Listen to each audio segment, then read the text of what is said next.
Պարոն Մարտիրոսյան, գանք այն գործին, որից դուք կանխատեսեցիք, որ հարցեր լինելու են։ Խոսքը մասնավորապես Կարեն Կունգուրցևի վերաբերյալ քրեական գործն է, սպանության հոդվածով։ Ըստ էության Լոռվա մարզում քննված գործ է, որի դատախազը դուք եք եղել եւ որով մարդ մոտ 3 տարի, եթե չեմ սխալվում, անազատության մեջ է գտնվել մի երիտասարդ եւ վերջում ոչ միայն արդարացվել է, այլ նաեւ դատարանի կողմից արձանագրվել է մի շարք էական ուրեմն խախտումներ, որոնք եղել են նախաքննության փուլում եւ որոնք իմ գնահատմամբ չեն կարող վրիպել դատախազի աչքից եւ նաեւ այս գործով կա Մարդուրանքների Եվրոպական դատարանի կողմից կայացված որոշում, հավատացած եմ գիտեք, որտեղ Կունգուրցևի արդար դատաքննության իրավունքի խախտումը արձանագրվել է եւ ինքը կամ չեմ հիշում, որ իրավունքի խախտումն է արձանագրված ազատության, բայց ինչևից է եւ ինքը նաեւ Հայաստանի Հանրապետությունից փոխհատուցում է ստացել։ Եվ ճիշտ ասած ես չգիտեմ որտեղից սկսեմ իմ հարցը։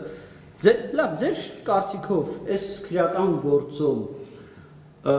այն խախտումները, որոնք որ թույլ են տրվել քննիչի կողմից, ակնհայտ խախտումներ, ինչպիսին է, չգիտեմ, ճանաչման ընթացակարգի խախտում, անչափահասների 16 տարի չլրացած անձանց հարցաքննության կարգերի խախտումներ եւ այլն։ Շատ դատարանը այս մասով երևի գիտեք լրացուցիչ որոշում է նույնիսկ կայացրել իր վճռինի հավելումը թվարկել է բոլոր այս խախտումները։ Դուք որպես դատախազ այդ խախտումները չէիք տեսել, թե տեսել աչքի եք փակել, թե ոնց է եղել, մի քիչ այդտեղ երևի պատմեք, շնորհակալություն։ Իրականում շնորհակալություն հնարավորություն տալու համար, պարոն Հովհաննիսյան, այս դեպքի մասին շատ մանրամասն ու հանգամանալից ներկայացնելու, որտեղ ես դատախազությունում եղած ժամանակ երբևէ հնարավորություն չեմ ունեցել այս ֆորմատով ներկայացնելու այդ գործի հանգամանքները։ Կարեն Կունգուրցևը արդար է, նրա մեղավորությունը չի հիմնավորվել, ուստի հիմնավորվել է նրա անմեղությունը, որովհետև ձևակերպում ներկայացնելիս ամենևին անմեղության կանխավարկածին ես չեմ էլ մոտենա։ Դուք ներկայացրեցիք քննիչի կողմից ճանաչման ներկայացնելու կարգը խախտելու վերաբերյալ, անչափահաս վկայի արձակնության կարգը խախտելու վերաբերյալ եւ այլն եւ այլն։ Իմ իմանալով քննիչի կողմից այլ խախտումներ առարկայական, որոնք տեսանելի կարող էին լինել, չեն արձանագրվել, որտեղ այն հանգամանքները, որոնք բերել են այդ անձի արդարացմանը, ի հայտ են եկել դատաքննության ընթացքում։ Հիմա փոքրիկ պատմական էքսկուրս անենք այս քրեական գործով։ Դեպքը 2013 թվականի հոկտեմբերին էր տեղի ունեցել, նույն օրը 3 կամ 4 անձի դեմ ուղղված ծանր եւ առանձնապես ծանր դեպքեր տեղի ունեցել, եթե չեմ սխալվում, մի սպանության փորձ եւ 2 ծանր մարմնական վնասված պատճառելու գործ, 4-ն էլ ես եմ հսկել։ Ես իմջալուց այդ ընթացքում եւ միջև վերջ Լոռիում սպասարկել եմ Վանաձոր քաղաքի անձի դեմ ամբողջությամբ եւ միայնակ։ Բայց քրեական գործերը, որ մի քիչ ավելի շատ էին լինում, 2 դատախազով էին հսկողություն իրականացնում, ոչ հաճախ նաեւ քննիչներն էին 2 եւ ավելի հոգով նախաքննություն իրականացնում։ Հսկել եմ ինչպես մնացած հարյուրավոր իմ քրեական վարույթները։ Լսում եք, պարոն Հովհաննիսյան։ Այո, իհարկե։ Քննիչը առաջնային գործողությունները անելիս, երբ որ այո խախտում է տեղի ունեցել, որ անչափահաս վկային նախազգուշացվել է ցուցմունք տալու կամ ցուցմունք տալուց հրաժարվելու պատասխանատվության մասին, դա խախտում է տեղի ունեցել, այո։ Բայց այդ ընթացքում այդ 4 վկաները, երբ որ հարցաքննվել էին, մեկով, եթե չեմ սխալվում, անձով ճանաչում էր եղել, հետո մեղադրյալը հրաժարվել էր արկա քննչական դատավարական գործողությունների մասնակցելուց եւ քննիչը ճանաչումը արդեն իրականացրել լուսանկարով եւ տեղի են ունեցել 4 առերես հարցաքննություններ, եթե ես չեմ սխալվում, 12 տարի անց է։ Դրանից հետո մեղադրյալը ներգրավել ու տարել դատարան կալանորմալ միջնորդությամբ։ Դատարանը հիմնավոր կասկածով, առնչությամբ եւ հիմքերին անդրադառնալով այդ մարդու կալանքը տվել է։ Տևական ժամանակ այո ցավոք այդ մարդը կալանքի տակ է մնացել, ես ցավոք էդի սրտը եմ ասում ցավոք, ուղղակի հիմիկվա ելույթի համար չէ։ Դրանից հետո գնացել եմ ես արձակուրդ, արդեն միջալուց իմ ամուսնական արձակուրդներ երկար ժամանակով, սեպտեմբերի 1-ին վերադարձել եմ Հայաստան։ Հայաստան վերադառնալուց հետո 2-3 օր հետո եթե չեմ սխալվում կամ մի շաբաթ հետո գնացել եմ աշխատանքի այդ քրեական գործով արդեն մասեր անջատվել բժիշկի վերաբերյալ երևի տեղյակ եք նաև սխալ բուժօգնության արդյունքում դուժողի մահվերա հասնելու համար քրեական պատասխանատվության է ենթարկել բժիշկը։ Մեղադրանքը փոխվել էր, ավարտ էր հայտնվել, միջնորդությունները քննարկվել էր եւ ես ստացել եմ մեղադրական եզրակացությամբ քրեական գործ, որտեղ շատ կարեւոր է սա իրավաբանների համար 4 անձի ցուցմունք, 4 ճանաչում, 4 առերես, մեղադրանքի որոշում, դատարանի կալանքի որոշում, երկարացրած մի քանի անգամ։ Ուղարկել եմ դատարան այդ քրեական գործը մեղադրական եզրակացությունը հաստատելով։ Կարող է սխալվեմ 4 կամ 5 դատական նիստ հետո որոշակի ոչ բարի իրադարձություն տեղի ունեցավ, ինձ ասեցին նոր գործեր մակագրվեց ու քանի որ 2 մեղադրողով էինք մասնակցում մեղադրանքի պաշտպանությանը, շարունակեց իմ հետի գործընկերը, ով որ միջև վերջ այդ քրեական գործով ներկայացրեց մեղադրանքը, մեղադրական ճառով հանդես եկավ, այդ ընթացքում նաև որ դատարանում ի հայտ եկան այնպիսի հանգամանքներ, որոնք նախաքննության ընթացքում հայտնի չէին, գլխավոր դատախազությունից նաև ներգրավվեց ավելի փորձառու դատախազ, եթե չեմ սխալվում, մեր ավագ գործընկերներից էր։ Ու դատարանը հենց ճառը կարդալուց հետո այն նույն դատարանը, որը որ կալանքը երկարացրել էր եւ անփոփոխ էր թողել, արդարացման դատական ակտ կայացրեց։ Դրա վերաբերյալ վերաքննիչ բողոք գրվել է։ Ես նկատի ունեմ, ես այդ հունվարի 25-ի նիստից հետո էլ առհասարակ չեմ մասնակցել այդ նիստով։ Այն ապացույցները, այն ի հայտ եկած հանգամանքները, որոնք նաև արդարացման հիմքում են դրվել, իմ մեղադրանքի պաշտպանության օրոք չի եղել, քանի ես հիշում եմ ինչքանը։ Վերաքննիչ դատարանում բողոքի քննության ժամանակ արդեն բացառք հայտնվեց մեր գործընկերոջ, որ մեղադրական ճառն էր ասել եւ վերաքննիչ բողոքի էր գրել, քանի որ մեղադրական ճառը ասելու օրը եւ դատարանում միջադեպ էր տեղի ունեցել եւ քրեական գործ էր հարուցվել հենց մեղադրյալի վրա։ Դուժող էր ճանաչվել դատախազը, ուստի ինքնաբացարկի հիմք էր եւ ինձ ասեցին նորից հանձնարարվեց ինձ վերաքննիչ դատարանում 2 նիստի մասնակցեցի, բեկանվեց դատական ակտը։ 3 դատավորով որոշեցին, որ ամեն դեպքում արդարացվածը մեղավոր է։ Այդ օրվանից մինչև վերջին հրապարակումը ես այլևս Կոնգուրցևի վերաբերյալ գործին առնչվող որևէ բանի չեմ մասնակցել։ Մի քանի նիստ դատարանում ու նախաքննության ընթացքում հսկողություն։ Կրկին եմ ասում, շատ ցավալի է, որ այդ մարդը տևական ժամանակ արգելանքի տակ է մնացել։ Ինքը արդարացված է, որևէ մեկը չի կարող դնի կասկածի տակ իր անմեղությունը։ Ցավալի է նաև, որ այդ արարքը կատարողը այս պայծրությամբ ազատության մեջ է կամ չգիտեմ կամ այդտեղ մահացել է կամ ինչ ա եղել, բայց չգիտենք ով է այդ մարդը։ Դա եւս իր երթին ցավալի է։ Վերաքննիչ դատարանի բակում ես նույն այդ անձի հետ երկար զրուցել ենք մինչև նիստը սկսվելը։ Նաև զրուցել ենք այն իրադարձության մասին, որը 2015 թվականի հունվարին էր տեղի ունեցել, որ եղբայր ես իմ աշխատանքն եմ կատարում մի անձնավորի։ Այսքանը կարող եմ նշել, միևնույն ժամանակ պետք է նշեմ, որ շատ պրոֆեսիոնալ պաշտպանություն իրականացրեց հենց իր պաշտպանը, պարոն Պապիկյանը, շատ հարգում եմ իրան որպես իրավաբան եւ շատ լավ պաշտպանություն նաև կարելի ասել իրականացրեց դուժողի իրավաճորտի ներկայացուցիչը Տիկին Ֆանյանը։ Երևի թե իրանք, որ այտենց խորացած ու քրտնաջան այդ պաշտպանությունը չիրականացնեին, այսօր ավելի վատ իրավիճակում լինեինք, պարոն Յանիսյան։ Շնորհակալություն։ Պարոն Մարտիրոսյան, ամեն դեպքում այս գործի հետ կապված ձեր մասնակցությունը եղել է, թեև դուք հիմա ներկայացնում եք, որ այդ մասնակցությունը եղել է չափավոր, եղել է էպիզոդիկ այս ատյանում եւ էպիզոդիկ մյուս ատյանում, բայց Ձեր ուշադրության օրինակ չի նկատել, որ 16 տարի ինչ լրացած անձինք առանց օրինական ներկայացուցիչի մասնակցության իրավունքի ապահովման են հարցաքննվել։ Ձեր Ախր այդ հարցը քննարկեցինք, պայմանավորվեցինք, որ չեն մեկնաբանում։ Չեմ մեկնաբանում, ես հարց տվեցի, պարոն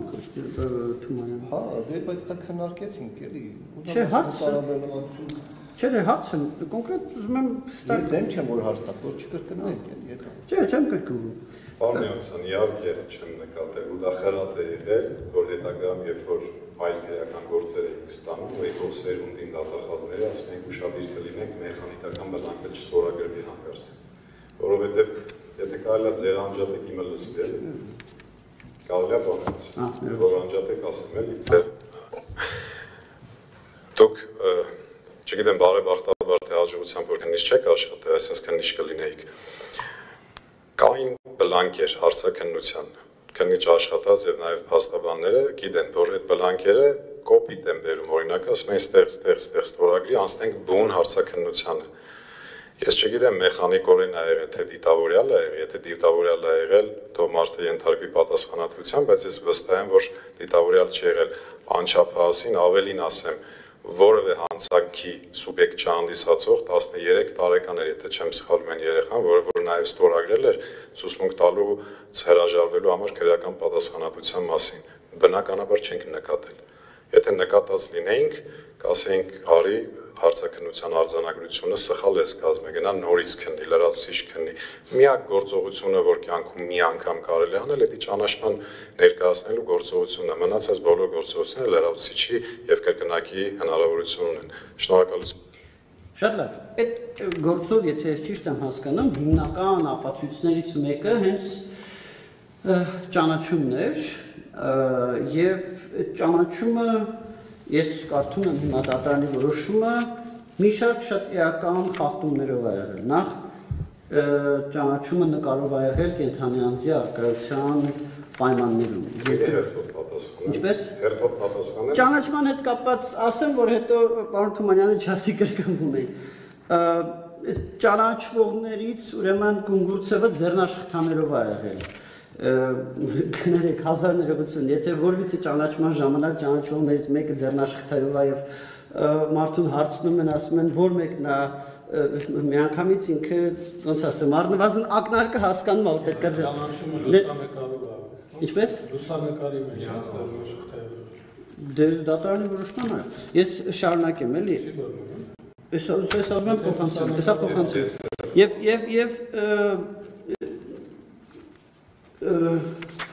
Հա, եւ նաեւ տեսքի առումով մյուս բոլոր ճանաչման ներկայացված մյուս բոլոր անձինք շատ ուժեղ տարբերվող արտաքին տեսք են ունեցել։ Այնինչ այդ պահի դրությամբ արդեն քննիչը ուներ ցուցմունքներ հանցագործություն կատարած անձի մոտավոր արտաքին տեսքի վերաբերյալ, բայց ճանաչման ներկայացված մյուս բոլորները շատ ուժեղ տարբերվող արտաքին տեսք ուներ։ Այս ճանաչումը, որ սենց հանգույցային բան է ունեցել այս գործում, դուք գործը առաջ տանելուց ոնց չեք նկատել, էլի այդ պահը չեմ բանանում։ Դա նորմալ է, որովհետև դուք քննիչ չեք աշխատելու դատախազի մի բացատրեմ։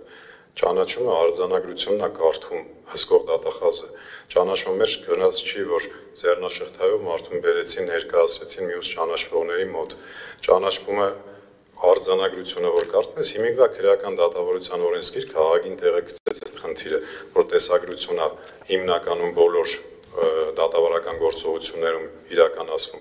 բայց հսկող դատախազը, որ թերթում է ճանաչման արձանագրությունը, տեղի նշված չի, որ ձեռնաշղթայով եղել, թե ձեռնաշղթայով չի եղել։ Ճանաչման է ներկայացում հնարավորինս իրար մոտ արտաքինով 4, 3 եւ ավելի անց։ Հիմա հսկող դատախազը ես չլինեի, դուք լինեիք ամենայն հարգանքով, պարոն Իոնիսյան, ինչից էիք որոշելու, որ ճանաչումը ձեռնաշղթայով եղել։ Դրա մասին դատարանում է նաև բարձրաձայնել, որ ձեռնաշղթայով բերեցին ճանաչման։ Դրա համար էլ հենց այդ հանգամանքը նաև հիմքում ընդունվել արդարացման ակտ կայացնելու համար։ Ավելին ասեմ, մյուս ճանաչման առաջի կենդանի ճանաչումից հետո, երբ որ հրաժարվել է ինքը մասնակցել այլ եւ առհասարակ բոլոր տեսակի քննչական ու դատավարական գործողություններին, քրեական դատավարության օրենսգիրքը այն ժամանակվա թույլ է տվել, որ դրանից հետո արդեն լուսանկարով անեն։ Այսինքն հսկող դատախազը ամենամեծ ցանկության դեպքում պետք է գնար ինքը տեսներ ճանաչման գործընթացը, որ տեսներ ձեռնաշխատող է թե ոչ։ Պարոն Մարտիրոսյան, մենք ամեն դեպքում իմ պատասխանից դուք ինչ հասկացաք, պարոն Լեոնիսյան։ Ես կարծա ցույց տամ ձևով, որ հսկող դատախազը ինքը չի կարող պատկերացնի, որ այդ արձանագրության մեջ ձեռնաշղթա պետք է գրվեր։ Եթե ձեռնաշղթա եղել էր, ես հավատում եմ, որ եղել էր, բայց հսկող դատախազը որտեղից իմանար։ Դրա համար հիմա հսկող դատախազը համակարգիչը միացնում է ու քննչական ու դատավորական գործողությունները նայում է։ Իդեալական տարբերակ։ Պարոն Մարտիրոսյան, պատասխանելով թե ձեր պատասխանից ինչ հասկացա հարցին, ասեմ, որ ես ձեր պատասխանից հասկացա, որ օրինակ տեսչական մարմինների ղեկավարը կարա չիմանա, թե ինչա տեղի ունենում իր ենթակա տեսչական մարմիններում, որ դատախազը կարա չիմանա, թե գործը, որը տանում է դատարան, այդ գործի տակ ապացույցները ինչ որակի են եւ այլն։ Ես ճիշտ ասած այդ հասկացա ձեր պատասխանը, բայց այս գործի հետ կապված մի բան էլ հարցնեմ, տեսեք, երբ որ փորձում ենք հասկանալ, ասում ենք լավ, քննիչը սենց վատ բաներ արել, որ ասում եմ վատ, դա նորից դրա վերաբերյալ դատարանի որոշում կա, թե քննիչը ինչ սխալներ ա արել։ Քննիչը էս խնդրահարույց ապօրինի բաներն ա արել, որ փորձում ենք հասկանալ, ինչի համար է քննիչը դա արել։ Որն ա եղել քննիչի մոտիվացիան, որն ա եղել ոստիկանների, մյուս իրավապահների մոտիվացիան, որն ա եղել։ Եվ երբ որ հարցուփորձ ենք անում դեպքին այս կամ այն կերպ առնչված մարդկանց, գոնե նրանց ում որ կարողացանք գտնենք, համարյա բոլորը միաբերան ասում են, որ այդ ամեն ինչի նպատակը եղել է այն, որ Անուբաղ Համբարյանը, ով որ այն ժամանակ Լոռվա մարզային վարչության պետն էր այդ օրերին, եւ մի քանի օրից պետք է դառնար Հայաստանի Հանրապետության ոստիկանության պետ,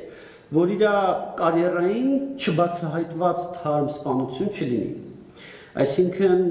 շատ տեղերից նորից եմ ասում ես գործի հետ առնչություն ունեցած շատ մարդկանց կարծիքն այն է, որ Կարեն Կունգուրցևի գլխին, այսպես ասած, այս քրեական գործը սարքվեց, ես հիմա համարյա թե մեջբերում եմ անում, նրա համար, որպեսզի Անուբաղ Համբարյանը անխոչնդոտ դառնա Հայաստանի Հանրապետության ոստիկանության պետի տեղակալ։ Մենք իհարկե չենք կարող դրա ապացույցող հանգամանքներ ձեռքի տակ ունենալ, այլապես դա մեկ այլ ֆորմատով եւ այլ տեղ քննարկման առարկա կդառնար, բայց երբ որ ստուգում ենք ամսաթվերը, Անուղաբաղ Համբարյանը երբ է ներկայացվել Հայաստանի Հանրապետության կառավարության առընթեր ոստիկանապետի կողմից նախագահին նշանակման համար, երբ է նշանակվել, երբ է տեղի ունեցել այս կամ այն գործը, չեն որոշ քննչական գործողություններ տեղի ունեցել գիշերային ժամերին, այնիսկ քրեակը դատավարական օրենսգիրքը ենթադրում է, պետք է հիմնավորված լինի գիշերային ժամերին այդ գործողությունների կատարումը, գալիս ենք նրան, որ առնվազն ոչ բոլոր փաստերը գոնե անուղղակի ցույց են տալիս այդ վարկածի իսկության վրա եւ չկա ոչ մի փաստ, որը կհերքի այդ վարկածը մոտիվացիայի առումով։ Այս մասով որևիցե ասելիք ունեք։ Այո, միջև այդ մասին անցնելը ես 4-րդ անգամ կվերահաստատեմ, որ տեսչական մարմինների ղեկավարը չեմ ես, ու տեսչական մարմինում եթե ինչ-որ բան լինում կամ չի լինում, ես պարտավոր չեմ իմանամ, մի պաշտոն է, բայց քիչ առաջ նաև վերահաստատվեց այն հանգամանքը, որ նույն գեոպրոմայնինգ ընկերությանը 400 միլիոն դրամ նույն առողջապահական եւ աշխատանքի տեսչական մարմինը տուգանել է։ Ինչ վերաբերում է հսկող դատախազի կողմից քննիչի ապօրինություններին չտիրապետելուն, ապօրինությունները երբ որ ակնառու են լինում եւ դատախազը չի տեսնում միակ այլ բան է, երբ որ կրկնում եմ արձանագրությունը կազմում, որ ասма ճանաչման ներկայացվեց A, B, C, D, դու չգիտես B-ն թե C-ն ձեռնաշղթայով է թե ոչ։ Անուբաղ Համբարյանի ճակատագիրը իմ համար այնքան հետաքրքիր է, ինչքան նույնքանով ցանկացած հիմա պատահական մի անցորդի, որ տեսնեմ դեմքով անգամ չեմ ճանաչում այդ մարդուն, ինչ մոտիվացիա է ունեցել ոստիկանությունը կամ քննիչը, եթե քննիչը դիտավորյալ է գործել, որը որ ես չեմ հավատում, որ քննիչը դիտավորյալ գործի, որտեղ շատ պարկեշտ անձնավորություն է, դա դատախազությանը բացարձակ միևնույն է եղել, թե ով որտեղ երբ կնշանակվի։ Ես անգամ մարզի դատախազ լինելու պայմաններում իմ համար միևնույն է եղել մարզային վարչության պետը ով է, փոխնախարարն ով է, փոխոստիկանապետը ով է։ Շնորհակալություն։ Իմ անունից կարող եմ ասել, որ բացարձակ միևնույն է եղել այդ քրեական գործի հետ առնչվող որևէ մեկը այդ օր իրան լավ կզգա, թե վատ կզգա։ Պարոն Հովհաննիսյան, իմ հսկողությունն եմ արել, ոնց որ մնացած հարյուրավոր քրեական գործերով։ Լավ, ես երևի գործընկերներից առաջարկեմ, եթե այս հարցի հետ կապված հարցեր կան, սպառենք